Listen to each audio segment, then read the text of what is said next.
Why would the Nazis fight so desperately to burn every record, blow up their own buildings, and even kill witnesses? What secret was so terrifying they wanted it erased forever? In this video, we uncover the forbidden photographs that survived and reveal the truth they never wanted the world to see. The liberation of Europe in 1945 did not just bring freedom to millions, it brought the world face to face with evidence so shocking, so undeniable, that it changed history forever. These photographs, captured in the ashes of the Nazi Empire, are not just pictures, they are witnesses. They speak for those who could not, ensuring that truth would outlive propaganda and denial. Nearly lost to the flames of retreating Nazis, they survived only because Allied forces guided by General Eisenhower himself understood that one day the world would need proof that cruelty on such a scale had really existed, proof that humanity had stared into the abyss and recorded what it saw. These photographs became the most important historical evidence of the 20th century. They remind us that while the Nazis tried to erase their crimes, truth had already been captured on film. And once developed, truth can never be destroyed. What began as a desperate attempt to preserve memory in the midst of war would soon become humanity's greatest weapon against forgetting. And it all began with the first shocking discoveries. When Allied troops first stumbled upon Nazi concentration camps in the spring of 1945, nothing could have prepared them for what they saw. These were men hardened by years of war, soldiers who had marched through shattered cities, seen comrades fall and faced the enemy's cruelty firsthand. Yet even they were unprepared for the silence, the smell and the sheer scale of suffering waiting behind the barbed wire. Gates creaked open to reveal skeletal figures staring in disbelief. Prisoners too weak to move reached out trembling hands. The ground was littered with bodies, disease hung in the air, and despair seemed to seep from every corner. Battle-hardened men wept openly. One American soldier later recalled, "I had seen death in war but never like this. Never so deliberate, never so cold." Military command realized immediately what they had discovered was not just a battlefield, it was a crime scene. Orders went out across units, document everything. Every body, every survivor, every trace of this horror must be photographed. This was not just for history books, but for justice itself. And yet as the soldiers began to capture the first images of liberation, they had no idea that what they would find next would shake even the most hardened war veterans to their core. Among the most infamous camps discovered was Bergen-Belsen. By April 1945, when British forces arrived, the camp had become a nightmare of disease, overcrowding, and starvation. Thousands of bodies lay scattered, unburied. Survivors barely clung to life, their hollow faces and frail bodies evidence of months without food or medicine. The British Army, under orders, began to document everything with precision. Sergeant Mike Lewis, one of the photographers, moved systematically through the camp. His camera captured endless rows of corpses, piles of clothing stripped from the dead, and the haunted eyes of survivors too weak to stand. Each click of the shutter was an act of testimony, proof that could never be erased. What made Bergen-Belsen especially deadly was the collapse of the Nazi system in its final months. As the Reich crumbled, transports brought thousands into the camp. With no food, no shelter, no sanitation, typhus spread like wildfire, and starvation claimed thousands more. The photographs show this descent into chaos. Survivors lying in mud beside bodies, mothers clutching dying children, men too weak to lift their heads. These images were not taken for shock, they were taken for truth. They remain some of the most harrowing records ever created. If you're learning something important about history, hit subscribe. These stories need to be remembered.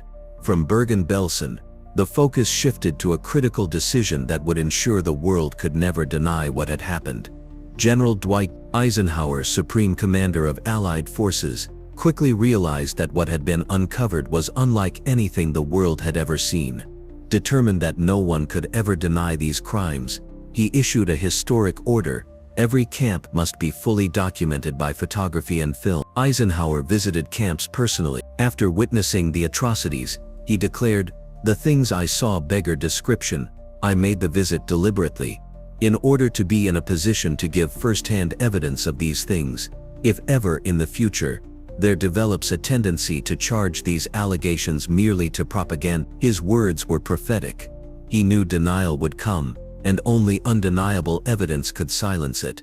Military photographers were given systematic instructions: record wide shots of camp layouts, close-ups of victims, portraits of survivors, and every form of evidence possible. The Nazis had tried to erase their crimes, but Eisenhower's decision ensured that history itself would preserve them. As the Allies advanced, photographers worked around the clock, racing against the destruction Nazis left behind.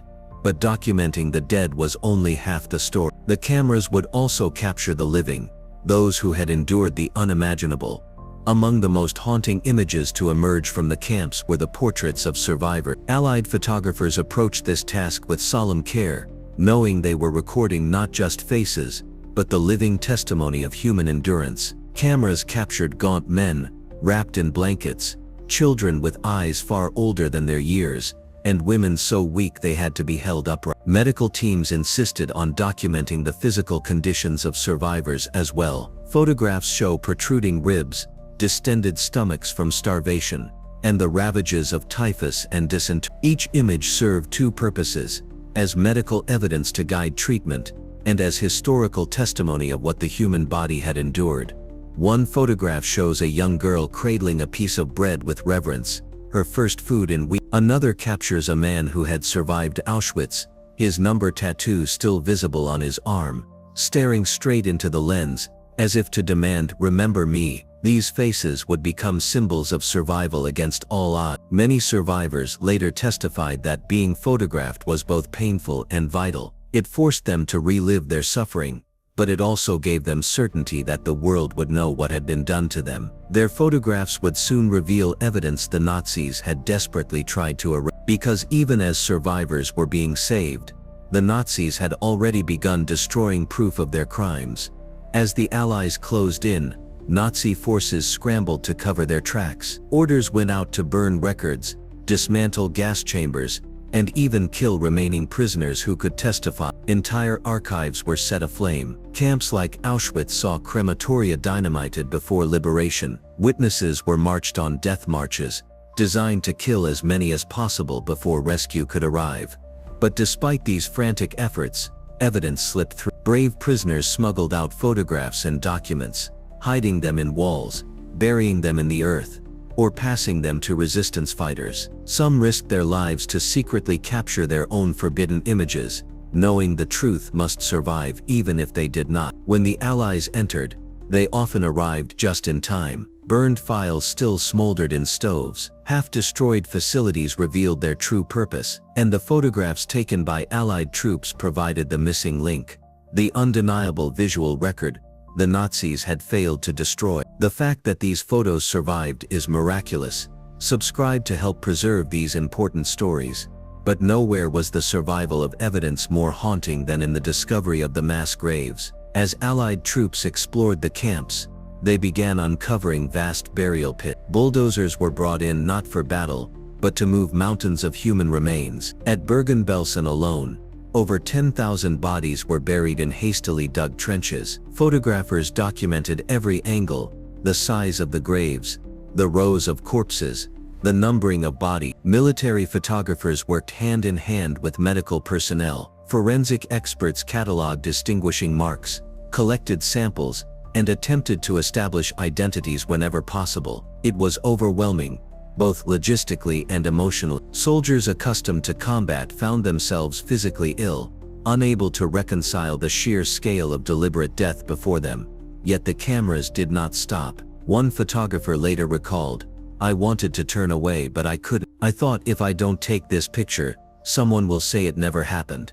The images show soldiers using machinery to bury bodies, because the numbers were too great for human labor. They show survivors standing by the pits, watching silently as their loved ones were laid to rest in mass graves. The respect shown by Allied forces, recording, counting, acknowledging, was a final act of dignity for those the Nazis had stripped of humanity. These mass grave photographs would later stand as some of the most powerful evidence of genocide ever presented in a courtroom. They provided undeniable proof that this was not rumor, not exaggeration, but systematic, industrialized murder. And behind every frame stood the men and women who carried the cameras, bearing witness at unbearable cost. The photographers themselves would never forget what they captured. Margaret Bourke-White, one of the first photojournalists into Buchenwald, wrote that the scenes burned into her memory with a fire that would never go out. Lee Miller, documenting Dachau, described feeling both detached and shattered, holding her camera like a shield. Military photographers echoed the same torment. They were trained to be professional, to follow orders, but nothing in their training prepared them for this. One sergeant confessed, "Every time I raised the camera, I felt I was stealing a part of their suffering, but I knew I had to do it. The world had to see."